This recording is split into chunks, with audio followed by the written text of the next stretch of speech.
since we last spoke with you on Monday night, Adam Copeland coming out Tuesday morning with a unfortunate update, but not a surprising one, that he has broken his leg. He has a broken tibia that is going to require surgery from his leap off of the steel cage against Malachi Black on Sunday, and stated, I got cocky. I've been working great, and I've just figured, hey, I think I'm unbreakable. Well, like another film that came out in 2000, he was not unbreakable, and breaking his leg, and will be out several months at least. So hopefully having as quick a recovery as possible, but also a reality that we are watching. Adam Copeland has come in here. He has really, to his credit, gone above and beyond. I think he's having, this was an excellent run for him, where he tailored so much of his style to the opponent and working their match. And the fact is, this is a guy that has had a lot of injuries, and he's on the precipice of 50, and working with guys half his age. I think he is 50. He may already be. Yeah, you're right. Yeah. He might be 50. So that means he's going to be 51 most likely. Mm-hmm. He turns 51 in October. So he's had this great run, but there is a reality when we're watching these types of matches, and there is sometimes a cost to pay. And sometimes we look at, it's just the silliest things that end up being the injuries, and we watch these spectacular things that they get up from. Well, this was one of those spectacular things that, it just, it looked frightening in reality, and afterwards there was a price to pay for the spot. There definitely was, yeah. Recovery times are going to be a lot slower, I think, when you're getting older in age. But he is an incredible athlete, and has already had way more intense of a run than I think any of us expected. And I'm not even just talking about AEW, but we're including everything, the high quality that I think he, the high quality standard of work he started building from the moment he came back, even during the pandemic era. So he's been doing excellent work. And at this point, I certainly think with this AEW run, there might have been some sort of he mentions it himself in this video. There's either ego or something within him that I think wanted to just prove, especially maybe to a much more critical. He had the Sting mentality. That was what he had, was I'm not going to be here to just take up a spot and people look at, I've got to work with this guy tonight. He was like, I'm going to justify my spot with all of these killers in the ring that are working this state-of-the-art style. And he didn't want to. He wanted to be at everyone's level, if not above. And it was the same kind of thinking that Sting had. Like, both these guys could have come in and done a fraction of what they did. They could have got by on shortcuts, and they chose not to. No. Although I do feel with Sting, especially maybe given the extra concern they might have had with somebody at his age, I felt like they were taking a lot more precaution with every single one of his stunts. They were certainly dangerous for anybody who's coming back from spinal stenosis and at age 60, sure.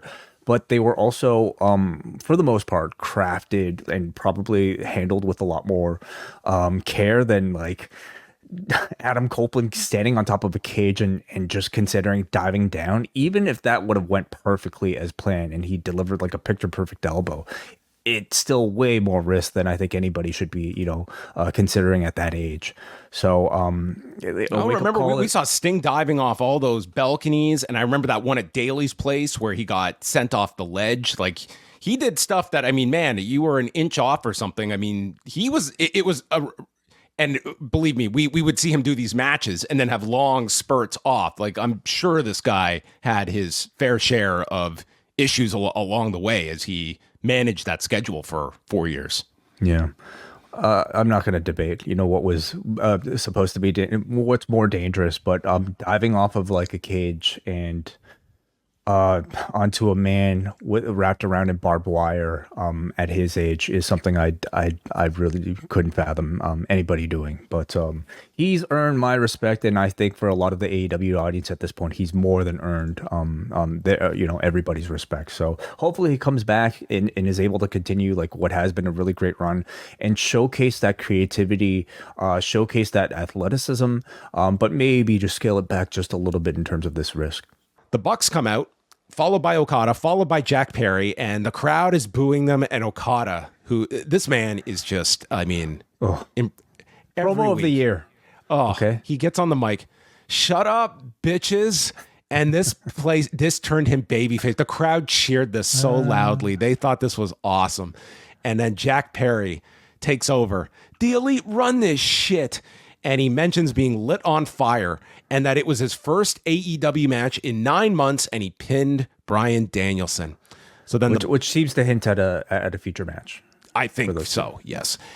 Nick plugs the Reebok pumps, and then they show a video of a Lamborghini.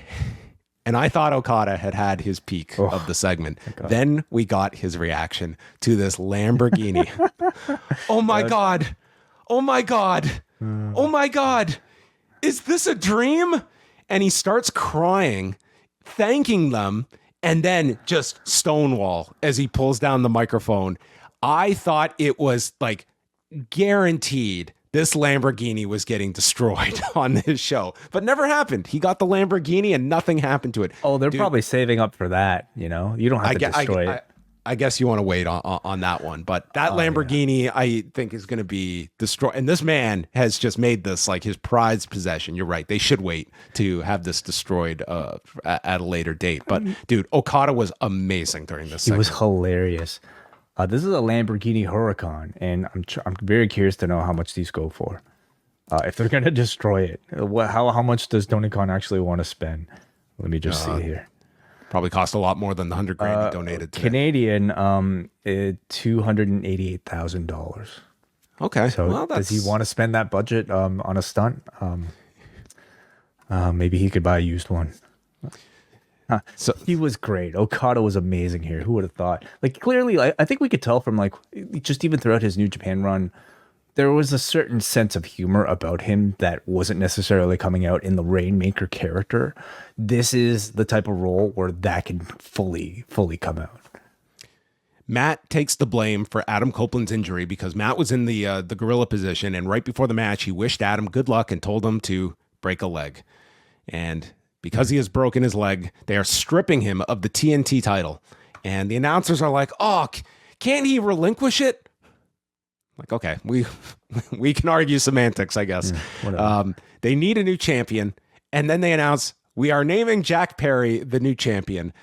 When all of a sudden we hear Christopher Daniels' voice, and he comes out and he has been given a new job from Tony Khan. He is now the interim EVP.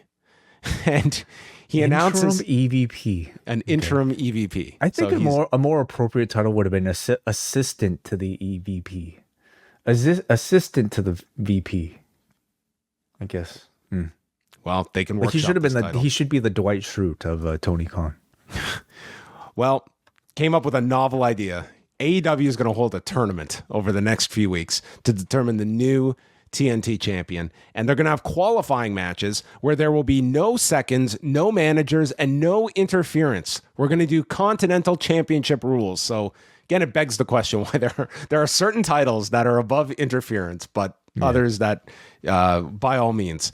So the winners of these matches will all go to Forbidden Door to wrestle in, does anyone have to guess, a ladder match to determine the new champion. Well, it's not a tournament, okay, which I think a lot of people were complaining that AEW would add another on the fly, even though the Owen was coming up. I mean, this is, I think, perfectly fine for, the sort of unpredictability of this unfortunate injury. I also like the fact that ladder match, well, first of all, it adds something to Forbidden Door. It allows I'm assuming members from any of these rosters that might be involved on the show to be a part of this match. And I think the ladder stipulation kind of pays tribute to Adam Copeland in a way, just given his history with TLC and Money in the Bank. I think it's a great, sort of substitute for a terrible injury.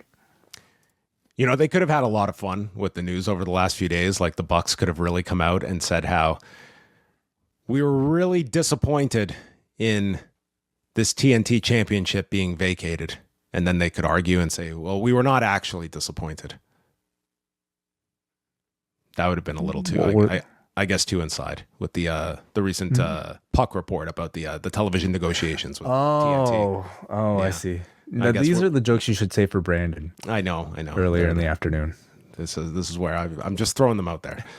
So the first qualifying match will be on Friday on Rampage, and they go after Daniels, but he gets back up in the form of the Acclaimed and the big bully in the yard, Daddy Ass, that everyone stands. Will he be in the tournament? Well, he was rocking the shoulder tape here, but I thought he should have been in the gauntlet, to be honest. I mean, it's Billy Gunn. I think he should have won the gauntlet. Yeah, just the tease of Billy Gunn versus John Moxley. New Japan veteran. Billy Gunn versus Swerve. It would have been. Yeah.